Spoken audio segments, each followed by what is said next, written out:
சங்கை குறித்தானவர்களை நாம் தொடர்ந்து பேசிக்கிட்டு வர்றோம். சில நேரங்களில் நாம் செய்யக்கூடிய விஷயங்கள் நாம் பிரியப்பட்டு செய்கிறது நமக்கு கஷ்டமானதாக போயிடும். நாம் பிடிக்காமல் சில விஷயங்கள் செய்கிறது அது ஹைராக இருக்கும் என்று அல்லாஹ் அருள்மறையாம் திருக்குர்ஆனில் சொல்கிறான்.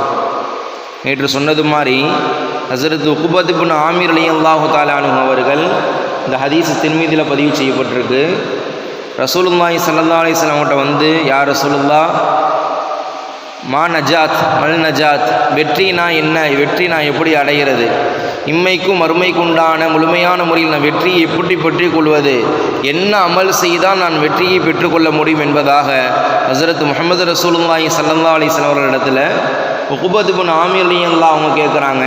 அதுக்கு பெருமானார் ஸல்லல்லாஹு அலைஹி வஸல்லம் அவர்கள் 3 விஷயங்களை சொல்லித்தர்றாங்க. 3 விஷயங்களை ரசூலுல்லாஹ் சொல்லித்தர்றாங்க. ஒன்று, அம்சிக அலைக லிசானக, உங்களுடைய நாவை நீங்கள் கட்டுப்படுத்தி கொள்ளுங்கள் என்று சொன்னாங்க.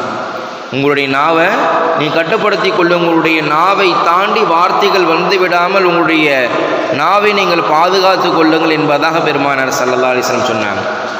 இரண்டாவது ரசூலுல்லாஹ் சொன்னாங்க, வல் யஸஅக பைத்துக, உன்னுடைய வீட்டை நீ விசாலமாக ஆக்கி கொள்ளுங்கள் என்று சொன்னாங்க. உங்களுடைய வீட்டை நீங்கள் விசாலமாக ஆக்கி கொள்ளுங்கள் என்று சொன்னாங்க. இப்போ நமக்கெல்லாம் தோணலாம், ரசூலுல்லாஹி ஸல்லல்லாஹு அலைஹி வஸல்லம் வீட்டை என்ன செய்ய சொன்னாங்க, விசாலமாக கட்ட சொல்லியிருக்கிறாங்க.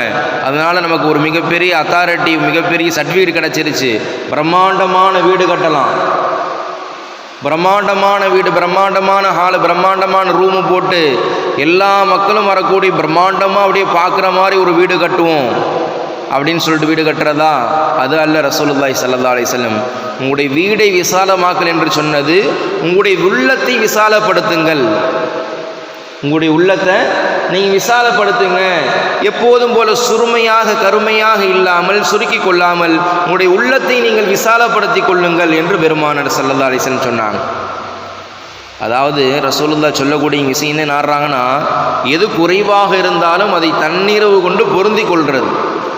இப்போ நம்ம கூட இருப்பாங்க, நம்ம கூடயே வேலை பார்ப்பாங்க, திடீர்னு பார்த்தா அவங்க நல்ல நிலைமைக்கு வந்துடுவாங்க, நமக்கு என்ன செய்யாது, பிடிக்காது.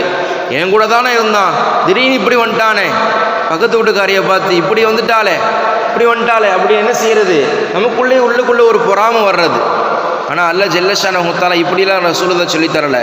அல்லாஹ் யாருக்கு எவ்வளவு நாடி இருக்கிறானோ அது நிச்சயம் கிடைக்கும். நமக்கு இவ்வளவுதான் இருக்குது என்று சொன்னால் அதை கொண்டு பொருந்தி கொள்ளணும். யார் அல்லாஹ் கொடுத்ததை கொண்டு பொருந்தி கொள்கிறார்களோ அல்லாஹ் ஒரு மிகப்பெரிய கூலி வச்சிருக்கிறான். இது மாதிரி சஹாபாக்களுடைய வாழ்க்கையில் ரசூலுல்லாஹுடைய காலகட்டங்களில் நிறைய நடந்துச்சு.